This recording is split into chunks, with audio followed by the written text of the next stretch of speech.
Il y a deux façons rapides et gratuites de soutenir ma chaîne YouTube. La première, c'est de laisser un pouce bleu si la vidéo te plaît.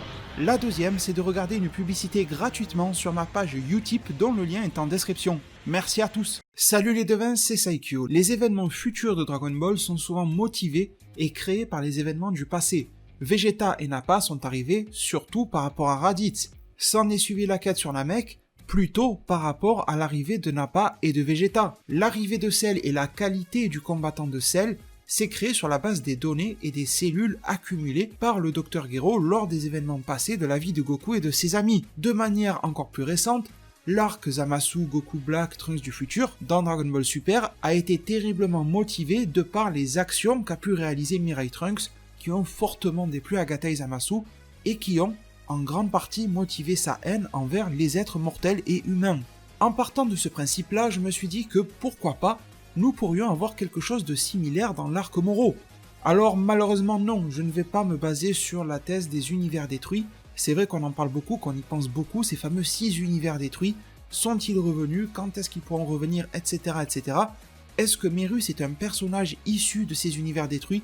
Ou est-il bel et bien originaire de l'univers 7? Ou en tout cas du multivers actuel composé de 12 univers. D'ailleurs, dites-moi en commentaire si c'est un thème de vidéo qui vous plairait, mais ce n'est pas de ça dont je vais traiter aujourd'hui. Je vais faire quelque chose de beaucoup plus simple.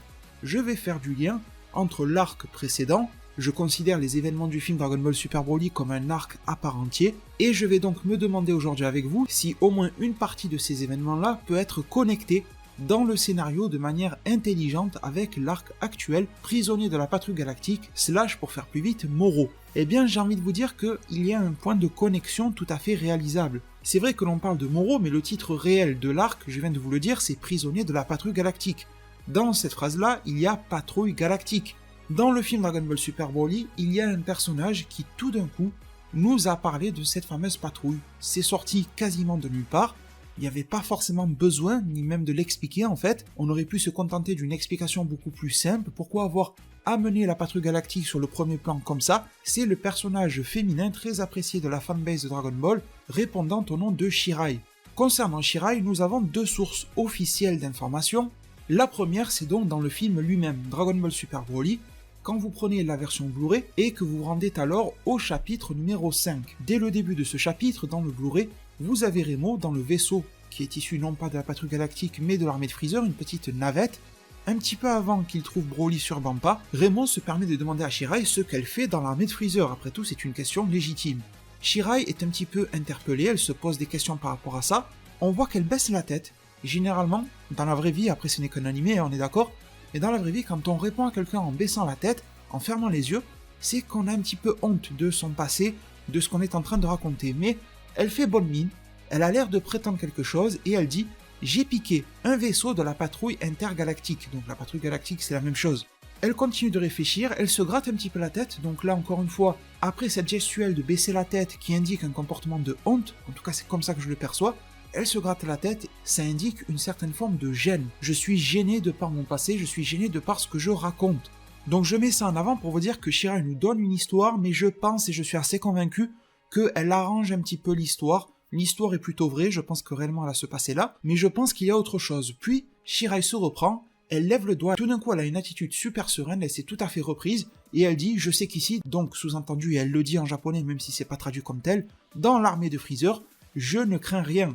Donc il y a plusieurs constats à faire les devins, c'est que Shirai dit avoir volé un vaisseau de la patrouille galactique pour pouvoir s'enfuir, etc. Elle ne dit pas de quoi elle a voulu s'enfuir, ni de qui ou quoi que ce soit, elle ne dit pas comment ça se fait qu'elle a pu avoir accès à un vaisseau de la patrouille galactique. Normalement ça s'atteint pas comme ça, normalement, mis à part si un patrouilleur est en vadrouille en mission sur une planète, les vaisseaux tu les trouves au QG de la patrouille galactique et non pas ailleurs. L'autre chose que Shirai n'explique pas, c'est que ses vêtements ont l'air fortement, très fortement issus de ceux de la patrouille galactique. Il y a une petite partie qui semble avoir été fournie par Freezer, mais il y a une autre partie qui fait largement penser à ce que peut porter Jaco, ce que peut porter Merus, et l'autre partie, c'est qu'elle dit que ici elle ne craint rien. Donc en fait, de quoi est-ce qu'elle a voulu fuir, et pourquoi après s'être enfuie, si elle n'avait pas la protection de l'armée de Freezer, ou à la fin du film la protection de Broly, elle craindrait quelque chose. Pourquoi est-ce qu'elle serait pourchassée dans l'univers ou quoi que ce soit? Parce que après tout, j'ai envie de vous dire, si vous faites une petite bêtise dans la vie, ça ne se fait pas. Mais imaginons que vous volez une orange à l'étalage, chose qu'il faut absolument jamais faire. Mais imaginons que vous le faites, et que vous prenez la fuite, ce qui est doublement con. Voilà, si vous faites une erreur, essayez au moins de la corriger. Mais imaginez que vous le faites. Si vous vous enfuyez, généralement, le vendeur de fruits et de légumes, malheureusement ça va lui causer problème parce que ça lui fait de la perte dans son stock, il ne pourra pas la vendre, etc. Donc il va être à perte sur cette orange-là, c'est pour ça qu'il ne faut pas la voler.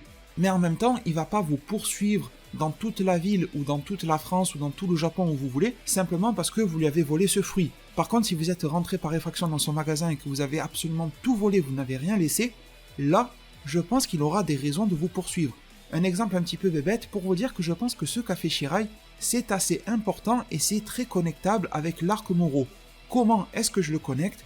Vous avez la réponse dans le titre de l'arc Moro, le prisonnier de la patrouille galactique. Alors on va pas s'emballer les devins, le prisonnier de la patrouille galactique, je pense pas que ça soit Shirai, ça serait un putain de bouleversement quand même.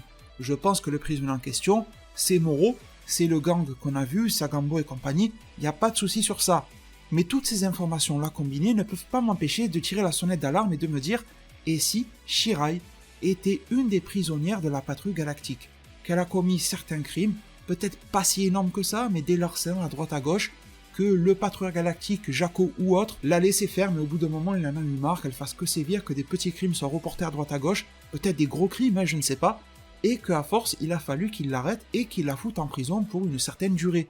À partir de là, les devins, tout ce que je viens de vous décrire comme éléments prennent sens. Et encore, vous allez voir que ce n'est pas fini parce que si vous avez été attentif, en début de vidéo, je vous ai dit que l'on avait 2 sources officielles d'informations sur Shirai. La deuxième, je vais vous la donner dans un instant.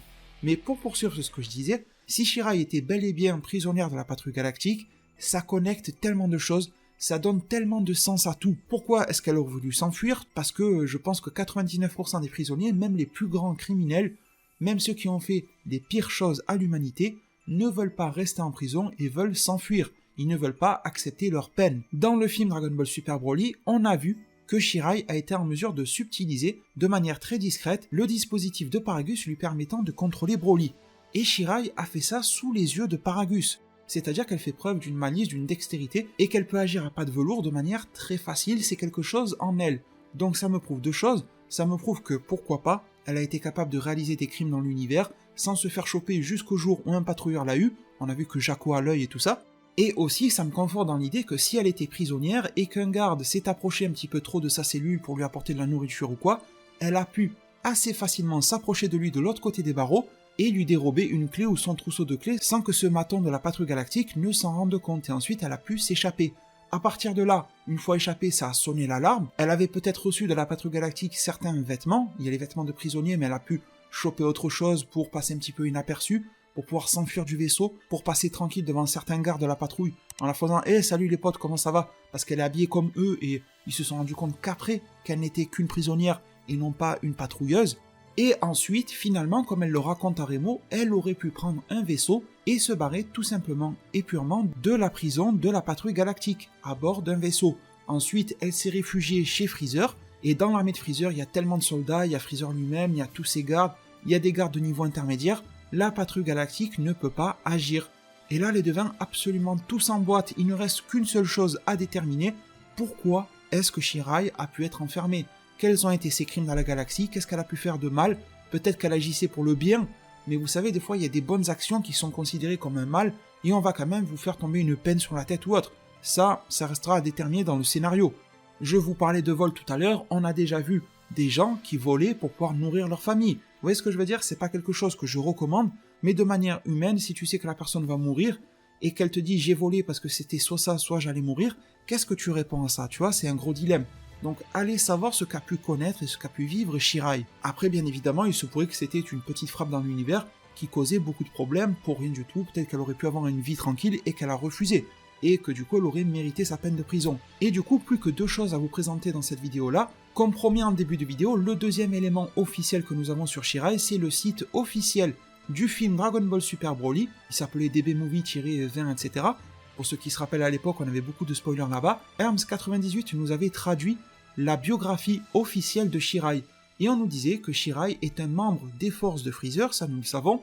Elle a volé un vaisseau de la patrouille galactique, et une fois que cela a été découvert, donc le fait qu'elle a volé un vaisseau de la patrouille galactique, elle a rejoint l'armée de Freezer pour échapper à ses poursuivants. Elle n'a entendu parler de Freezer que par des rumeurs. Donc c'est très proche de ce qu'on a dans le film, de la propre bouche de Shirai, mais ça nous confirme une chose, c'est que une fois que le vaisseau a été volé, eh bien la patrouille a quand même continué de la chercher. Alors vous allez me dire, peut-être qu'un vaisseau c'est très important à leurs yeux, ils ne peuvent pas laisser cela impuni, et ils ne peuvent pas laisser leur propre matériel, leur technologie se répandre de manière marché noir, etc. dans l'univers ou la galaxie. Je suis tout à fait d'accord, mais malgré tout, je trouve que pour chasser partout, au point de devoir aller se protéger dans l'armée de Freezer quelqu'un, juste parce qu'il est parti avec un vaisseau, je veux dire, tu le cherches un petit peu pendant un mois ou autre, mais tu ne le cherches pas à vie. Tu ne fous pas un avis de recherche ad vitam aeternam sur lui. C'est un petit peu ça le fond de mon propos. Et pourtant, c'est le cas. On nous parle bien de poursuivants. Ces poursuivants sont la patrouille galactique. Donc ça, c'est pour la confirmation des événements, et ça pourrait confirmer donc la thèse de Shirai prisonnière de la patrouille galactique. Et également, si elle a été prisonnière, il est très fort probable qu'elle ait côtoyé, de près ou de loin, Moro. Mais Moro, on a vu qu'il était dans une cellule un petit peu plus écartée, un peu à la Hannibal Lecter. Il avait sa propre cellule, sophistiquée, qui le maintenait avec une chaise spéciale et tout ça. Mais par contre, il y avait tout un hall, tout un pan de mur avec plein dans des petites cases, alors on aurait dit un gruyère tellement c'était troué, avec pas mal de cellules de différents prisonniers, dont par exemple on a eu le clan Macarini qui a été foutu dedans, on avait Sagambo qui semble être le bras droit de Moro, et tout le gang de Moro était là. Donc en fait, si Shirai était une prisonnière de la patrouille galactique, il y a 99% de chances qu'elle ait côtoyé le gang de Moro. Peut-être qu'elle a fait ami avec eux, peut-être qu'elle ne s'est pas entendue, allez savoir, mais là, il y a un lien à créer entre l'arc Broly et l'arc Moro. Après, sincèrement les devins, je pense que si ce lien se fait, pour être tout à fait honnête avec vous, je pense que ça va être un petit peu plus du côté easter egg. J'ai du mal à croire que Broly, le personnage de Broly maintenant, parce que je pense que c'est un petit peu ça qui vous intéresse aussi dans le fond, va avoir une réelle importance face à Moro. Parce que vous avez bien vu que la puissance dans cet arc-là, c'est bien, mais c'est loin de faire tout. Vegeta et Goku dépassaient largement Moro en puissance, et ils ont perdu, même en ayant l'aide de pouvoirs spécifiques et magiques et divins de la part de Majin Buu / Dai Kaioshin, ils ont perdu. Et là, Goku et Vegeta, bien que moins puissants individuellement que Broly, ils se dirigent tous deux vers de nouveaux entraînements, l'un pour maîtriser ses émotions et l'Ultra Instinct avec Merus, et l'autre pour maîtriser son esprit auprès de Pibara, le chef des Yardra. Tous les deux vont arriver avec de nouvelles évolutions, qui vont peut-être augmenter leur puissance et leur force parce qu'ils vont mieux se maîtriser, mais en même temps, c'est pas l'objectif principal. L'objectif, c'est de débloquer quelque chose de nouveau qui va contrer les nouveaux pouvoirs de Moro. Et en ça, Broly, n'est pas un bon élément. Jiren n'est pas un bon élément face à Moro dans l'état où on les a connus. Dans le film Dragon Ball Super Broly, dans l'arc du tournoi du pouvoir, ces deux personnages qui sont des bêtes terrifiantes de puissance ne pourraient rien face à Moro. Il se fera absorber leur énergie, tout comme si nous avions l'apparition d'un Gogeta ou d'un Végéto. Il va falloir prendre des chemins détournés pour pouvoir battre l'ennemi final qu'est Moro. Ça ne pourra pas se faire en ligne droite, tête baissée, comme ça peut se faire assez souvent dans Dragon Ball. Là, ce n'est pas le cas. Et du coup, si Broly il y a dans l'arc Moro, il y aura deux solutions. La première, c'est que Broly il va se faire défoncer parce que Moro va absorber son énergie et Broly va servir de source de power-up à Moro. Et deuxième option, si vraiment on veut faire les forceurs à inclure Broly dans l'arc, c'est qu'il va trouver lui aussi une forme d'évolution similaire à celle de Goku et Vegeta, qui sera peut-être un autre chemin, mais dans la philosophie d'évoluer autrement que par la puissance, Broly pourrait également le faire. Mais une fois de plus, je ne trouve pas que Broly soit un personnage adapté, parce qu'il vient tout juste d'être introduit dans Dragon Ball Super, tandis que Vegeta sont là depuis tout le temps, en fait, depuis le début.